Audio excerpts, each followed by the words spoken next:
ஐயா எல்லாரும் செய்யறதெல்லாம் செஞ்சுட்டு, சுவாமி தான் செய்ய சொன்னார் சொல்லி சொல்றாங்க. இதிலிருந்து தெளிவு காண்பது எப்படி? சாமி தான் செய்ய சொன்னாங்கன்னு நம்புறவங்க அதை வெளியே சொல்லவே மாட்டாங்க.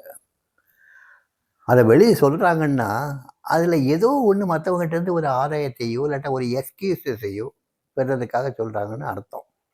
ஜெனரலாக இந்த மாதிரி வார்த்தைகள் ரொம்ப கொச்சையான வார்த்தைகள் ஆன்மீகத்தில். இந்த உலகத்தில் தெய்வம் இல்லாமல் ஒரு ஞானி இல்லாமல் எந்த செயல் நடைபெற முடியும்? அனைத்து நடப்பதெல்லாம் ஈசன் செயல் தானே.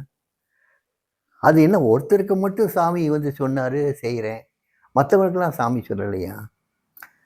ஸோ இது சுவாமியுடைய அனுகிரகத்தில் தான் இந்த உலகம் செய்யுங்குதுங்கிற நம்பாதவங்க சொல்லக்கூடிய சொல். இதை ஆஸ்திகர்கள் சொல்ல மாட்டாங்க. ஆஸ்திகர்களாக நடிக்கிறவங்க தான் சொல்லுவாங்களே தவிர்த்து அவங்க நாஸ்திகர்களை விட மோசமானவங்கன்னு தான் நான் சொல்லுவேன். நீங்கள் சாமி செய்ய சொன்னார் அதனால் செய்கிறேன்னு சொல்கிறவங்க யார்கிட்ட தப்பிச்சுட்டு போகிறதுக்காக இதெல்லாம் சொல்கிறாங்க? எனக்கு புரியல.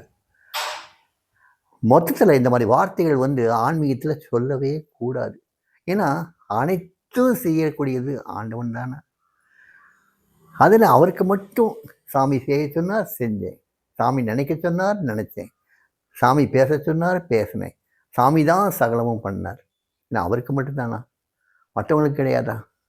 அத்தனை ஜீவராசிகளும் அத்தனை அண்ட சராச்சரங்களும் இயங்குவது அந்த பகவானுடைய கிருபைகள் தானே.